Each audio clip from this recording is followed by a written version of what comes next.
Praise the Lord. இன்றைக்கான வசனம், அதற்கு இயேசு, ஸ்திரீயே, எனக்கும் உனக்கும் என்ன? என் வேலை இன்னும் வரவில்லை என்றார். ஏன் ஏசப்பா இந்த இடத்துல இப்படி ஒரு வார்த்தைய சொன்னாரு? அப்போ அவங்க அம்மாவாகிய மரியாள ஏசப்பா மதிக்கலையா?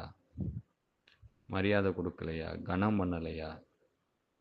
ஏன் எனக்கும் உனக்கும் என்ன? அப்படின்ற மாதிரி சொல்றாரே! அப்படின்னு ஒரு சிலர் கேட்பீங்க. இதுல ஆழ்ந்த சத்தியம் இருக்கு. முதலாவது, அங்க அவர் மகனா பேசல. அங்க அவர் பேசுறது ஒரு கடவுளா பேசுறார். ஒரு ஆண்டவரா பேசுறார். ஸ்திரீயே அப்படின்னா, பெண்ணே அப்படின்னு அர்த்தம். ஏன் எனக்கும் உனக்கும் என்ன? என் வேலை இன்னும் வரவில்லைன்னு சொன்னாரு. வேலைய குறித்து ஏன் அங்க சொல்றாரு? அப்படின்னா, அவருக்கு பிதா இன்னும் அந்த மிராக்கிள செய்கிறதற்கு அனுமதி தரல. அது 1. இன்னொன்னு மிக முக்கிய ஒரு விஷயம் என்ன அப்படின்னா, இந்த மிராக்கிள் ஒரு சாட்சியா அமையப்போகுது. ஏன் இதற்கு பின்பாக இயேசு சிலுவையிலே மரித்து இரத்தம் சிந்தப் போகிறார். அந்த இரத்தம் புதிய திராட்சை ரசமாக மாறப்போகிறது. அதற்காக அந்த இடத்துல ஏசப்பா சொல்றாரு, என் வேலை இன்னும் வரவில்லை. அப்போ இதிலேருந்து நாம புரிந்து கொள்ள வேண்டிய விஷயம், அவருடைய வேலை வரணும் அப்படின்னா, அதுக்கு சில காலங்கள் எடுக்கும். சில நாட்கள் எடுக்கும். சில வருடங்கள் எடுக்கும்.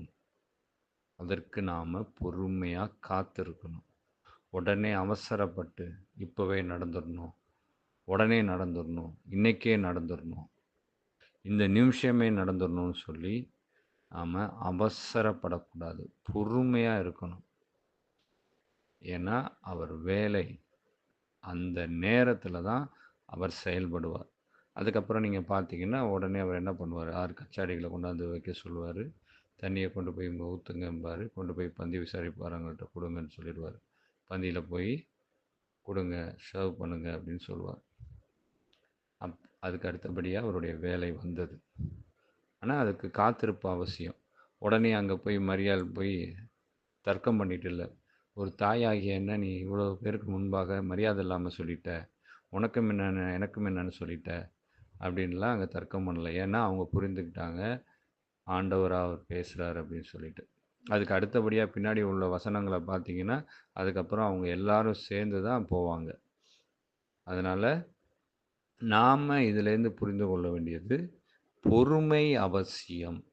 பொறுமையா இருந்தா, அந்த வேலை வரும்போது, அது ரொம்ப மிக நிறைவாகவும், ஆசீர்வாதமாகவும் இருக்கும்.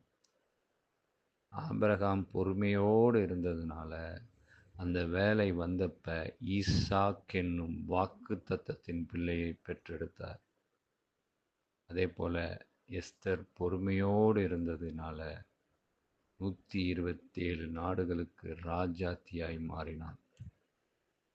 இப்படி ஒவ்வொருவரும் தங்களுடைய பொறுமையை காத்து கொண்டாங்க.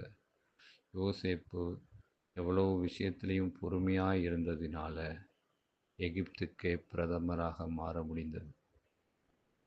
அதனால நாம பொறுமையா இருக்கணும். அவசரப்படக்கூடாது. இன்னொன்னு, புது ரசம் வரணும் அப்படின்னா, பழைய ரசம் அங்க இருக்கக்கூடாது. அது தீர்ந்து போகணும். அது இல்லாமல் போகணும். அப்பதான் அங்க புது ரசம் வெளிப்பட முடியும். பழைய ரசத்தையும் வச்சுக்கிட்டு, புது ரசத்தையும் உள்ள ஊத்துனா, அது நல்லா இருக்குமா? கண்டிப்பா நல்லா இருக்காது. கெட்டு போயிடும். அப்போ இது நம்ம வாழ்க்கைக்கு பொருந்தும். நம்முடைய பழைய வாழ்க்கையை மாற்றாம, பழைய நிலையை மாற்றாம, புதிய வாழ்க்கைய, கிருபையின் பிரமாண வாழ்க்கைய நமக்குள்ள நாம பிரயாசப்படுத்த முடியாது.